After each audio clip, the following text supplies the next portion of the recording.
Bamwe bati burya umuntu apfa rwageze. Iyo umuntu apfuye ngo yariyo saha ye, mbese cyari cyo gihe cye. Ese koko nibyo? Utekereje neza usanga umuntu wica undi koko biba biri mu mugambi w'Imana.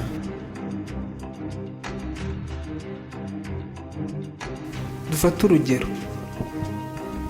mu bihugu bimwe na bimwe haracyariho igihano cyo kwica iyo hamwe n'icyaha cy'ubwicanyi. Uwo muntu nawe baramwica. Uwo muntu wishe undi, ese niko Imana bipanze ko kanaka azicwa na runaka igihe runaka?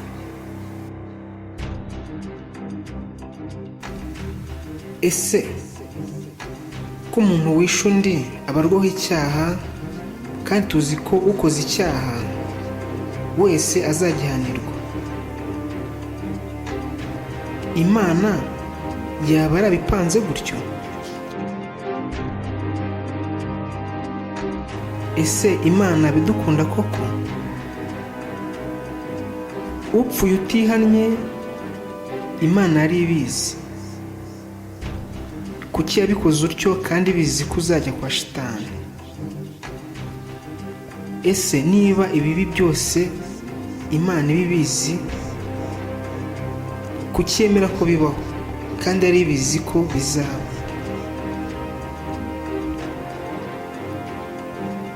Imana yicujije icyatumye irema isi, imaze kubona ko abantu ari babi. Ese ubu dufite Imana ari ibizi ko bizamera gutya?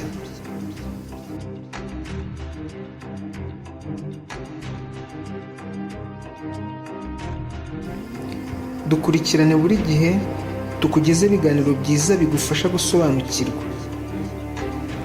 Iwacu heza, ishema ryacu. Aha niho wajya udusanga ukadukurikirana kuri YouTube channel yacu.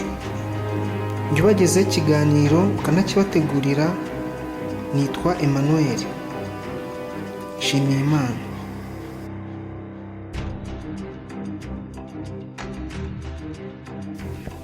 Umuntu yapfuye ngo yitabye Imana, mbese Imana yamuhamagaye? Turabizi ko Satani aduteza ibyago ndetse biganisha ku rupfu. Ese upfuye muri ubwo buryo, hagati y'Imana na Satani ninde wishimye? Bamwe bati ni Satani. Ninde se ubabara? Wasubiza uti ni Imana ibabara. Ese wakibaza uti Imana ibabara ite kandi yamuhamagaye? Umuntu wese uriho yemera ko hari ukuntu byagenze akaba ariho. Benshi bemera ko hariho umuremyi w'ibyo tubona hano ku isi cyangwa n'ahandi tutazi, ariko twemera ko abaho. Tukemera kandi ko nyuma y'ubu buzima hari ubundi buzima. Hari n'abandi bemera ko isi dutuyeho yabaye binyuze ku bwihindagurize, ko nta remwa ryabayeho, ahubwo ko ari ubuzima bwagiye bubyara ubundi,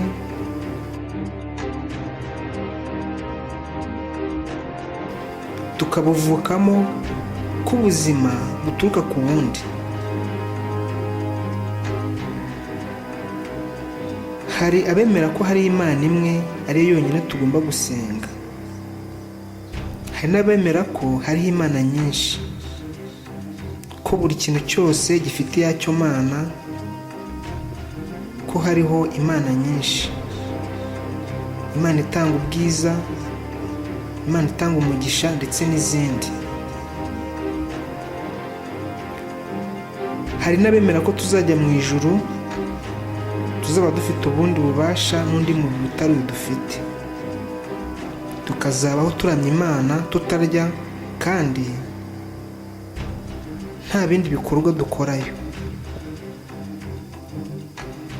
Hari n'abatemera ko tuzajya mu ijuru, kandi ko umugambi Imana yari ifite mbere yo kurema isi wari uwo gutura ku isi, kandi ko uwo mugambi utazahinduka, ko umuntu yaremewe gutura ku isi, naho ijuru ko ari iry'Imana, Yesu, abamarayika n'abandi batoranyijwe 144,000. ngo kandi umugambi w'Imana ntuzahinduka. Ikindi, umuntu akazabaho nk'uko yari yarabiduteganyirije na mbere ataracumura, ngo tuzabaho turya, kubaka amazu meza tuyabemo, tubyara n'ibindi, ariko ko icyaha kitazongera kubaho ukundi, kandi na Satani ari we mubi ugiteza azarimbuka, akarimbukana n'ikibi cyose. Mu isi hagasigara abantu beza gusa kandi batunganye. Bituma nibaza nti, ese abavuga ukuri ni bande? Bashingira kuki? Ese abatavuga ukuri bo ni bande? Babiterwa n'iki? Ese wabamenya ute? Twese twisanze mu madini atandukanye, ariko benshi twemera ko idini twisanzemo cyangwa se twavukiyemo ari ryo dini ry'ukuri. Ese ni uko nta rindi tuzi, cyangwa ntidushaka kumenya iby'abandi? Hari n'abadashaka kujarajara, bemera ko bazaguma mu idini ryabo barimo. Hari n'abandi bemera ko aho bazumva bavuga ibyiza ariho bazajya. Ngibyo ibituma abantu bamwe bava mu madini runaka bakajya mu yandi. Niba koko twemera ko Imana ari imwe, kuki amadini ari menshi? Kuki kandi se amadini adahuza ku myemerere?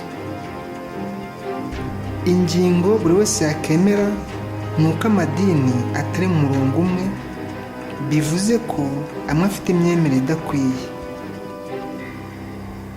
ntaba ari mu murongo mwiza cyangwa se w'ukuri. Amadini menshi afite ibyo atandukaniraho, kuko aramutse ahuje yose ntihaba amadini, habaho idini. Abantu benshi bemera ko ikintu cyose kibaho kiba cyarateguwe ko kizaba, kandi ko nta kibaho kitarapanzwe. Imana yari ibizi ko ibiba byose biba bigomba kubaho, kandi ko nta kibaho itabizi ko kizaba. Umuntu apfuye batera iyo saha ye, ntiyagombaga kuyirenza. Mbese niwe munsi we, nta kindi cyari kurengaho. Urumwishe nirwo yandikiwe.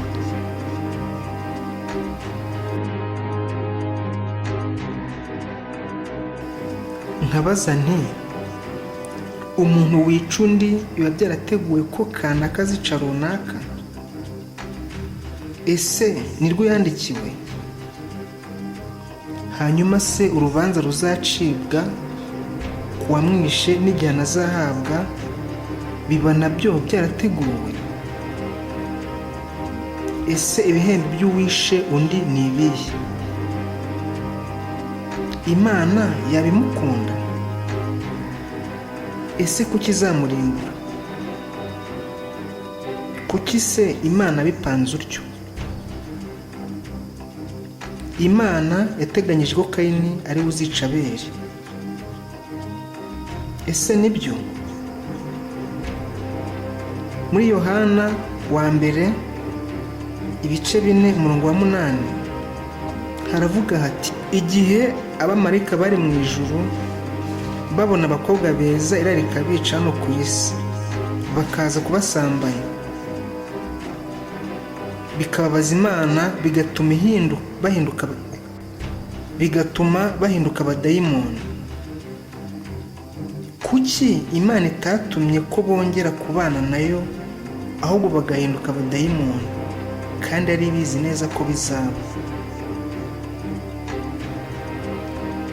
Igihe Imana yarimburaga Sodomu na Gomora, yari yarabipanze ko bizaba, hanyuma ikazababaza abantu mu gihe barimbura, nk'uko byagenze bicwa n'umuriro, ndetse no mu gihe cya Aburahamu bicwa n'umwuzure. Mu ntangiriro ku murongo wa 6 ibice 5 kugera ku wa 7 havuga ko Imana yicujije icyatumye irema isi. Imaze kubona ko abantu bakora ibyaha, hano wakibaza uti ni impamvu cyicujije kandi ari bizi ko bizaba?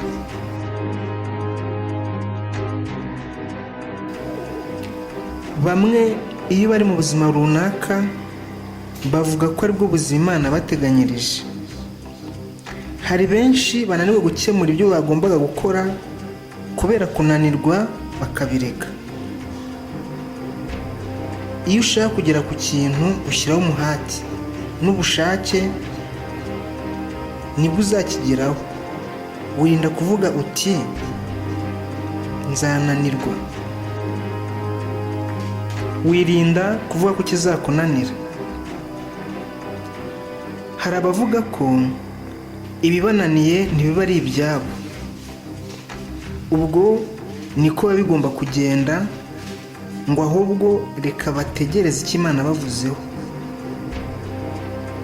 Benshi basigara mu bukene kubera iyo mpamvu. Imyumvire itandukanye, umuhate muke, ubumenyi buke, ubukene, uburwayi ndetse n'ibindi. Ese kuki urwara ukajya kwa muganga? Kuki utabireka niba byarakwandikiwe ugasenga gusa ugategereza igisubizo? Aya magambo yanditse muri Bibiliya: musabe muzahabwa. Imana ifasha uwifashije. Ibyo byose byerekana ko kugira icyo dukora, kugira tugire icyo tubona, nibyo biba bikwiriye. Dukurikire urushaho gusobanukirwa byinshi. Mu gice gikurikira iki tuzasobanura neza ibyo twavuze haruguru.